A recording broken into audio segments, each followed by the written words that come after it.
ये कौन कह रहा है साहब? जिसने ये फैसला लिया, जिसने ये हस्ताक्षर किए। उससे बड़ा कोई चश्मदीन गवाह आप ढूंढ सकते हैं तो बता दीजिए। लेकिन हमें बोला गया साहब नहीं नहीं नहीं नहीं नहीं बख्शी साहब, if you are a historical scholar how can you, ये तो टर्शियरी एविडेंस है। किसी ने किसी को कहते सुना, उसने रिकॉर्ड किया, उसने आर्टिकल में लिखा, आप उसको ला रहे साहब, this is not primary source. तो लेडीज एंड जेंटलमैन, देवियों और सज्जनों, मैं कहना चाहता हूं कि पिछले कुछ दिनों से हमारा INA trust, Netaji Subhash Chandra Bose INA trust और हमारे कुछ सहयोगी, खासकर डॉक्टर कल्याण कुमार डे, किसी दिन हम लोग इस शख्स का इज्जत से नाम लेंगे। इन्होंने जाके लंदन में ट्रांसफर ऑफ पावर आर्काइव्स में कई सालों का रिसर्च किया। इन्होंने उसको लाके एक छोटा सा मोनोग्राफ बनाया और मेरे पास बेचारे लेके आए। ये अमेरिका में रहते हैं, वहां काम करते हैं, डॉक्टर कल्याण कुमार डे। बोले जनरल साहब जरा ये देखिए। साहब मेरे रोंगटे खड़े हो गए। उन्होंने चिट्ठियां पूरी की पूरी, ही डिड नॉट साइट कि साहब ये डॉक्यूमेंट है, वो पूरी पूरी चिट्ठी रिप्रोड्यूस करती है साहब। और इनकी बुनियाद पे अब मेरी किताब में लाना चाहता हूं, बोस और Gandhi, who made India free. दो टूक शब्दों में साहब हो जाए, फैसला हो जाए। शास्त्रार्थ का हमें शौक है इस देश में, तो जरा साहब एक बारी बैठ के फैसला हो जाए। बोस और Gandhi, who made India free. और अब हम आपको दिखाएंगे जो हमारे पास डॉक्यूमेंट्री एविडेंस है। इस प्रोसेस में उनके साथ मिलकर हमने कहा पहले आइडेंटिफाई करिए कि अंग्रेज सरकार में कौन की डिसीजन मेकर्स थे जिन्होंने भारत की आजादी पर जो है फैसला लिया। मेरे पास वैसे स्लाइड्स भी है, लेकिन मैं जबानी आपको बोल दूंगा, समय नहीं व्यर्थ करूंगा। पहला चश्मदीन गवाह, पहला एक्टर, लॉर्ड क्लेमेंट एटली, जिसकी मैंने बात अभी करी है। ठीक है साहब। लंदन में Pethick Lawrence, secretary of state for India. Simon Cripps, वो क्रिप्स मिशन वाला, वो उस वक्त ट्रेड का सेक्रेटरी था, बट उसने भारत के इसमें बहुत भारी रोल अदा किया है। न्यू दिल्ली में आइए, viceroy, viscount Wavell, field marshal Wavell, जो कि वॉयसरॉय था और पहले इंडियन आर्मी का चीफ था। ये चश्मदीन गवाह, क्रिटिकल डिसीजन मेकर। उसके बाद आई एम जस्ट कमिंग। उसके बाद फील्ड मार्शल लॉकिनले, he became field marshal in this thing. उस वक्त commander in chief, longest serving British Indian army officer, पूरी सर्विस ये ब्रिटिश इंडियन आर्मी की फौज में उसकी थी। दिल्ली में ये दो क्रिटिकल जो थे वो डिसीजन मेकर्स थे। ठीक है साहब। होम सेक्रेटरी मूडी शूडी है वगैरह, ये क्रिटिकल, ये जर्नल थे दो, एक दोनों फील्ड मार्शल, सॉरी दोनों के दोनों फील्ड मार्शल बन गए। Governors of the various states of British India, governor of Bengal, governor of North West Frontier Province, governor of Punjab. जब नवंबर 1945 में साहब आईएनए की ट्रायल्स के बाद बवाल खड़ा हुआ इस देश में, बवाल। ठीक है साहब। गदर फैल गया, क्राउड्स, लाखों के क्राउड्स कलकत्ता में निकले। गवर्नर वेस्ट बंगाल रिपोर्ट देता है, हमने फायर खोला, भीड़ थोड़ी देर तक वेवर हुई, फिर दोबारा हमले पे आ गई। अपने लाशों को उठा के साइड करके वो फिर हमले पे आ गए। हमने पहली बार भारतवर्ष में देखा है ये होता हुआ। The crowds would not stop, even when fire was open the crowds did not stop. इस तरह का बवाल वहां पे, मरो या मारो की जो हिंसा की जो लहर फैली थी। ठीक है साहब। उस वक्त के हम आपको इस किताब में पूरे के पूरे जो है वो letters from Lord Wavell, from viscount the Wavell to the prime minister of England, ठीक है साहब, to his majesty the king, ठीक है साहब, और जो वहां सेक्रेटरी ऑफ स्टेट, उसको जो उन्होंने वहां पे भेजे जो लेटर्स, हम आपको पूरे के पूरे पढ़वाएंगे साहब।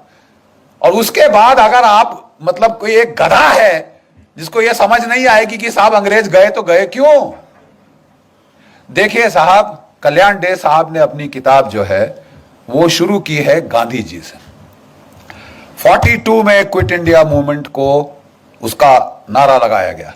क्या आप जानते हैं कि उस वक्त कांग्रेस वर्किंग कमेटी में आजाद मौलाना आजाद, नेहरू, इन सब ने कहा था साहब मत करो, अभी अंग्रेज लड़ रहे हैं, अभी उनका साथ दे दो, बाद में वो बड़े खुश होके हमको हमारी भिखारी की टोकरी में, हमारी पिटारे में वो डाल देंगे आजादी एज ए गिफ्ट। तो बोले साहब ये बख्शीश तो वर्ल्ड वॉर 1 के बाद भी हुई थी। 70,000 हमारे भारतीय सैनिक शहीद हुए थे, 11 को विक्टोरिया क्रॉस मिला, परमवीर चक्र के बराबर जो है आज का वहां का उन जमाने का अवार्ड। हम समझते थे कि साहब हमें अब कम से कम डोमिनियन स्टेटस तो मिल जाएगा साहब, होम रूल तो मिल जाएगा साहब। पंजाब जहां से मैक्सिमम आर्मी उस वक्त की गई थी, वहां पे जनरल डायर ने फायर खोला और 1000 मार दे, 1-1.5 हमारे जो है हिंदुस्तानी मार डाले। ये गिफ्ट था ब्रिटिश अंपायर का, ये ग्रेटिट्यूड था ब्रिटिश अंपायर का। सुभाष चंद्र बोस ने गांधी जी को बोला था, आप अगर इनकी खैरात पे जीभ लगा के बाहर खड़े रहोगे भिखारी कुत्तों की तरह, तो तुम्हें वही हर्ष होगा जो जलियांवाला बाग में हुआ था। यह मौका है द्वितीय महायुद्ध का, जब जर्मनी और जापान चढ़े हुए हैं इनकी गर्दन पे। आजादी ले सकोगे तो अभी, नहीं तो कभी नहीं।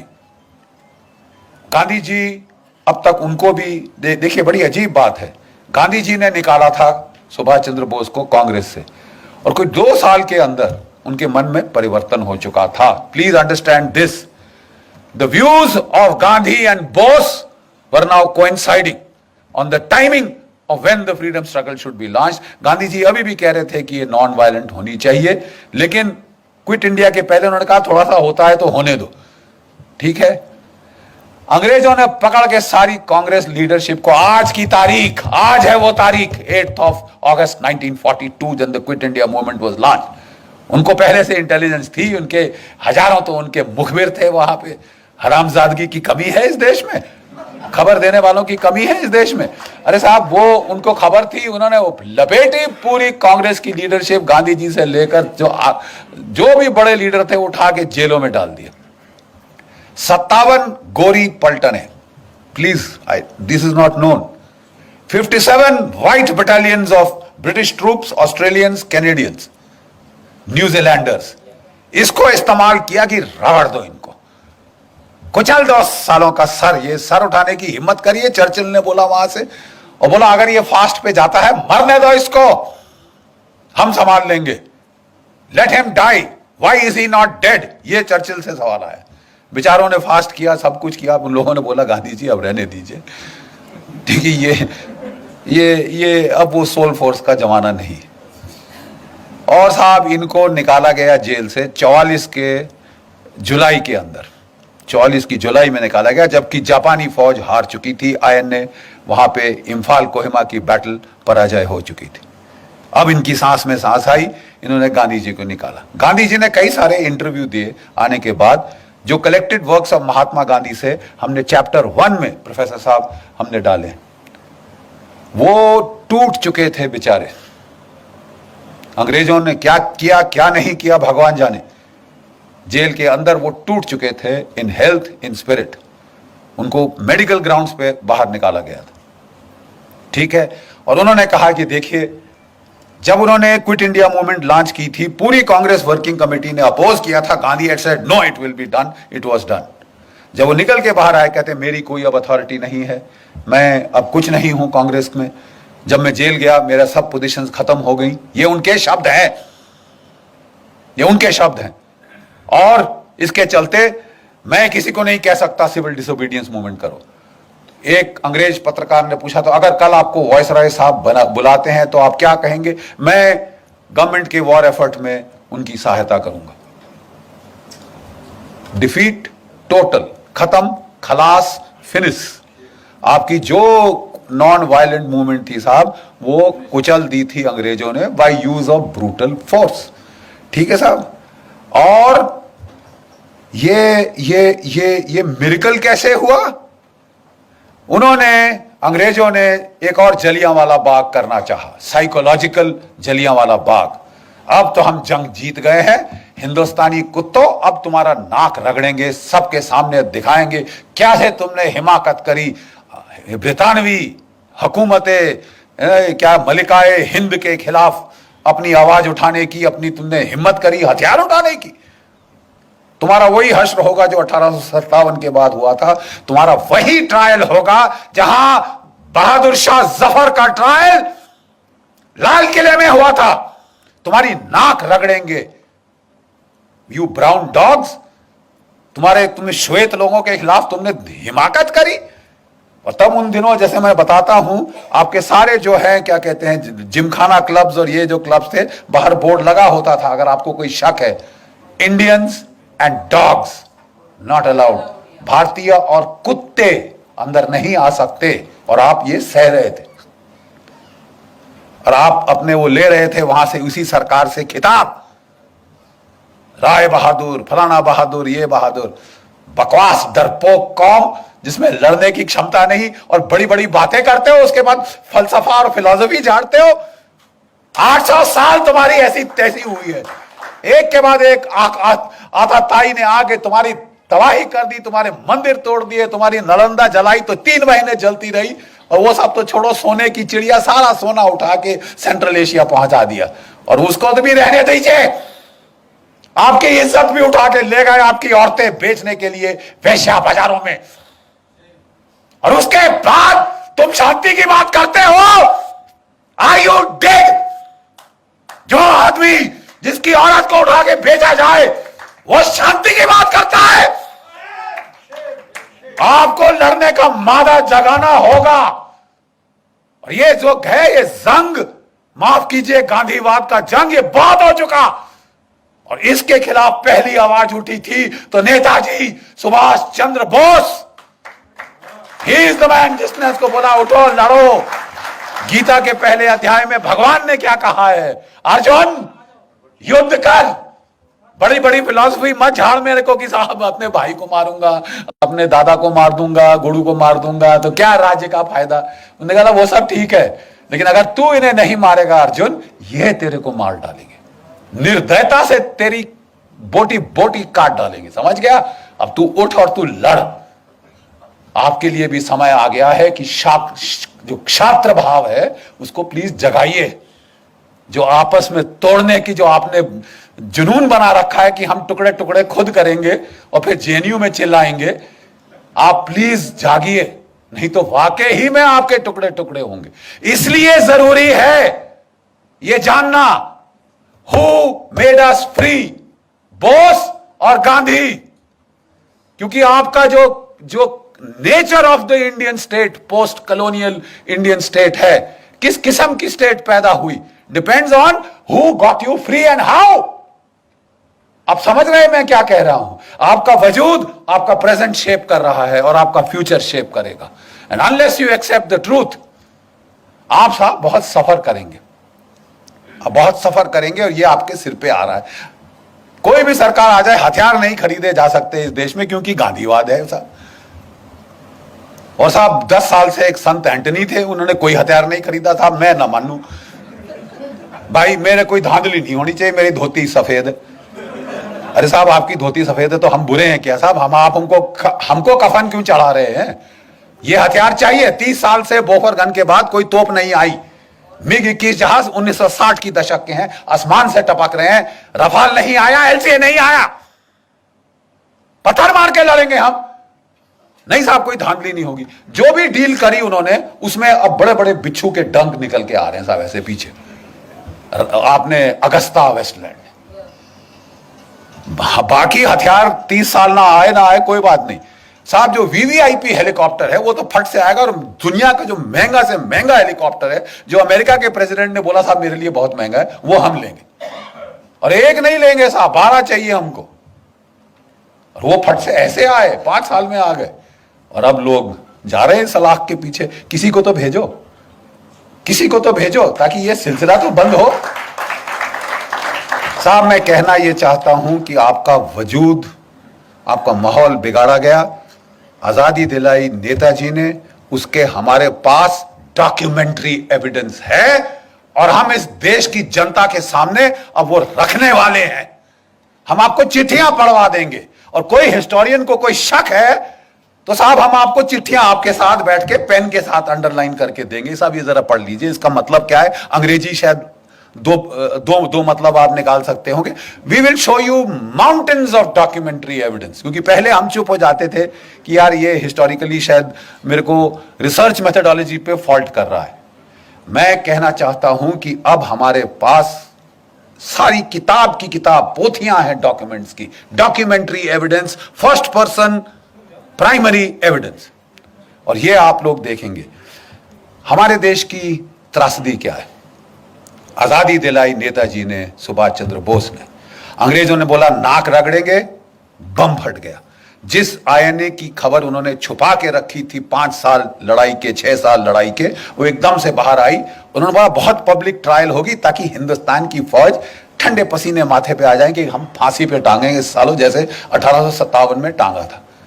लेकिन एक फर्क था, 25 लाख भारत की फौज की नफरी हो चुकी थी सेकेंड वर्ल्ड वॉर के एंड तक। 25 लाख, आज 13 लाख। अब समझ रहे हैं, 22.5 मिलियन, 25 लाख फौज थी जो हर मैदान जंग लड़ चुकी थी। अंग्रेजों के दांत तो खट्टे क्या, जर्मनों के दांत खट्टे किए थे, आपके जापानियों से लड़े थे, ठीक है, इटालियंस की ऐसी तैसी कर दी थी हमारी फौजों ने। और लड़ाई के आखिर तक अंग्रेज जर्नल अपने नीचे ब्रिटिश डिविजन्स नहीं, ब्रिटिश यूनिट्स नहीं, इंडियन यूनिट चाहते थे। बोलते साहब इनके खाने पे आधा खर्चा होता है, लड़ते दुगना है, लड़ते दुगना है। ये एक भारत एक महान विश्व शक्ति के रूप में उभर सकता था। प्लीज ध्यान से सुनिए जो मैं कह रहा हूं। भारत एक विश्व शक्ति के रूप में उभर सकता था क्योंकि 25 लाख की फौज विदाउट कंस्क्रिप्शन, बाकी सब जगह बाई फोर्स लोगों को भेजा जाता था फौज में, यहां वॉलंटियर होके 25 लाख है। ठीक है साहब, अगर ये सेना रहती, चीन क्या कौन सी ताकत थी जो इस देश का मुकाबला कर सकती थी। जाने के पहले अंग्रेजों ने इस फौज को 3.5 लाख कर दिया, 25 लाख से 3.5 लाख किया और उसका फिर 2 में बांट दिया। पाकिस्तान की फौज, हिंदुस्तान की फौज यहां से निकली। अंग्रेजों ने, ध्यान से सुनिए, अंग्रेजों ने जब जापान को जीत लिया, जर्मनी को जीत लिया, बोला यहां के लोगों का जो लड़ने का मादा ही खत्म कर देंगे। ऐसी पैसिफिक कॉन्स्टिट्यूशन इंपोज करी कि ये देश कभी उठ ना सके। अब तक जर्मनी जापान उठ नहीं पाए, आर्थिक रूप से कहीं भी पहुंच गए हो दुनिया में, militarily they count for zilch, 0। और एक और देश जिसको ये किया गया, ध्यान से सुनिए, वो था भारतवर्ष। 25 लाख की फौज काटी, 3.5 लाख पे लाए, 2 टुकड़े कर दिए और सोने पे सुहागा एक ऐसे बंदे को प्राइम मिनिस्टर चुना, सिलेक्ट किया गया, इलेक्ट नहीं हुआ। कांग्रेस वर्किंग कमेटी ने सरदार पटेल को इलेक्ट किया था। मत भूलिए इतिहास, Sardar Patel was elected by the Congress working committee. अंग्रेजों ने गांधी जी के थ्रू जोर लगवाया, उन्होंने नहीं आप नेहरू को एक्सेप्ट करेंगे। और सब लोग ठीक है महात्मा जी आप कह रहे हैं तो हम कुछ नहीं बोलते। और बहुत नेचुरली खुंदक तो आई होगी सरदार पटेल बेचारों को, इलेक्ट मैं हुआ, सिलेक्ट ये हुए, जैसे इमरान खान हुए हैं बाय द वे। तो साहब एक उनको वो लेके आए नेहरू जी को, और जो हमारा पहला कमांडर इन चीफ था of the British Indian army, वो था जनरल सर रॉय बुचर। उसने कहा मेरा नया बॉस आया है, तो अच्छी नई वर्दी निकाल के, बूट चमका के, टोपी डाल के बेचारा फाइल पकड़ के आया, केन नेल के आया, सैल्यूट किया अपने प्राइम मिनिस्टर को, नौकरी तो बनानी होती है साहब, तो सैल्यूट करके आया। साहब बोले हाँ जी क्या लेके आए जनरल साहब? तो बोले कि साहब ये expansion and modernisation plans of the Indian army. General, I don't need an army, this is a peaceful country, I only need the police, who needs you, get out. इस बेचारे जो general Roy sir Roy Bucher था, उसके चेहरे पे जो भाव आया उस वक्त, ये प्रधानमंत्री है। जब वो ऑफिस के बाहर आया तो किसी उसके जूनियर एडीसी ने पूछा सर क्या हो गया, you seem to have seen a ghost. तो वो कहता कि जी ऐसा ही कुछ है। कहता अच्छा मैं तो जा रहा हूं, अभी इनको संभालने दो अपना। अगर सरदार पटेल ना होते, आपकी फौज डिसबैंड कर दी गई होती। Do you know this? दो चीजों ने आपको बचाया, एक पाकिस्तान ने, एक सरदार पटेल ने।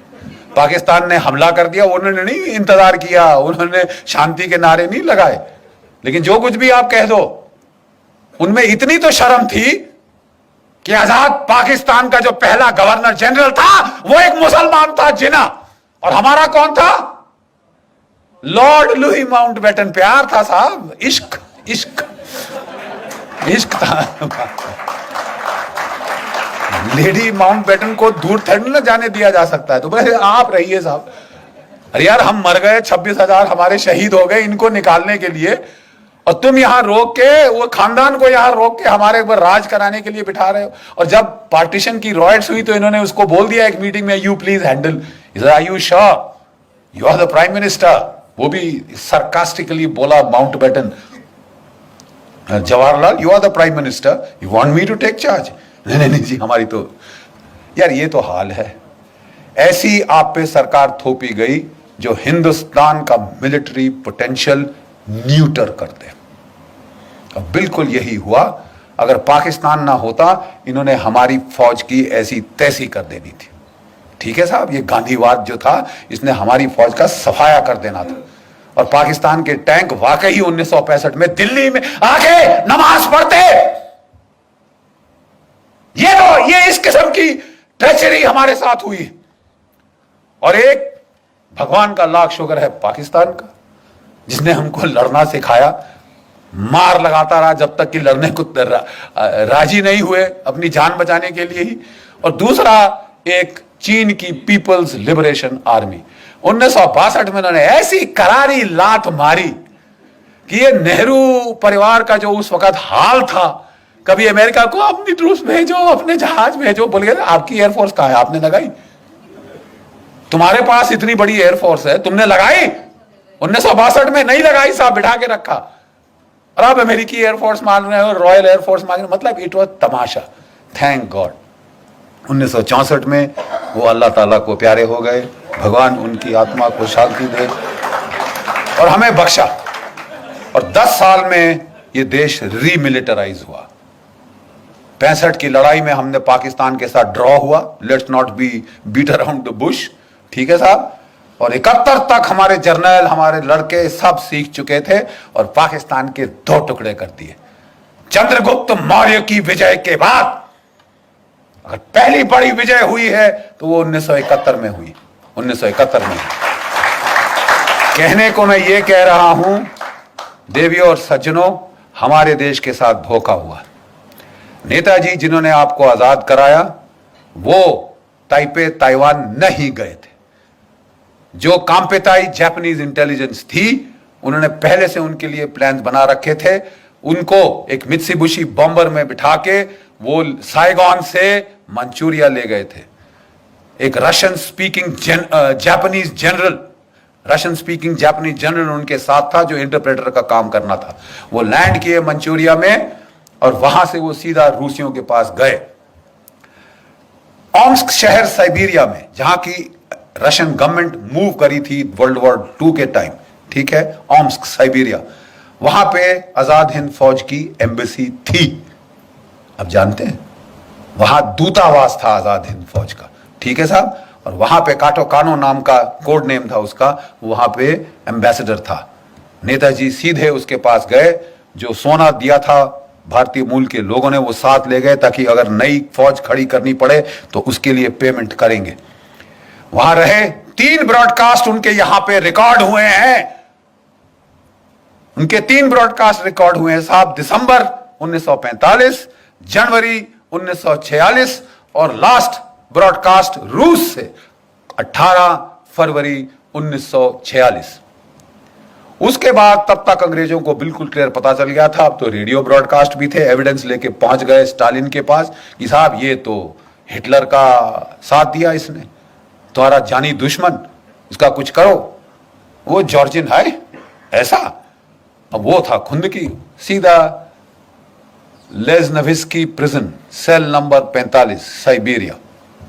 यहां होम मिनिस्टर, होम सेक्रेटरी जो था मूडी अंग्रेजों का, वो लिखता है let him be where he is, ये लिखित है, मैं मुंह से नहीं कह रहा साहब, इट्स नॉट आपने मेरे को बताया, मैंने मेरी मम्मी को बताया, मम्मी ने मेरे पोते को बताया, direct written recorded evidence. Let him be where he is. Hindustan में कोई जेल नहीं जो उसे रोक सके। हिंदुस्तान में पुष्पिंदर कोई जेल नहीं जो उनको रोक सकती थी अंदर। ठीक है साहब। और वहां पे उन्होंने सिर्फ एक चीज मांगी जो मेरी रिसर्च अभी तक मुझे बताती है, वी वांट टू इंटेरोगेट। हम नेताजी को इंटेरोगेट करना चाहते हैं। आप इंटेरोगेशन का मतलब जानते हैं? नहीं जानते तो यहां फौजियों से पूछिए, पूछिए इनसे इंटेरोगेशन का क्या मतलब होता है। लेडीज एंड जेंटलमैन, कटु सत्य यह है कि उनको टॉर्चर करके मारा गया। और जो ये कहानी थी प्लेन क्रैश की, जो जापानियों ने छोड़ी थी डिसेप्शन के तौर पे ताकि अंग्रेज उनके पीछा ना करें, उसको अंग्रेजों ने उठाया। भाई जो मर चुका है वो चीख थोड़ी ना मारेगा। और आप और मैं, हम हाथ पे हाथ धर के बैठे रहे। जब जिस इंसान ने आपको आजादी दी उसे यत्नाएं देकर प्लास्टिक का बैग्स आखिर में सिर पे लाके दम घोट के मार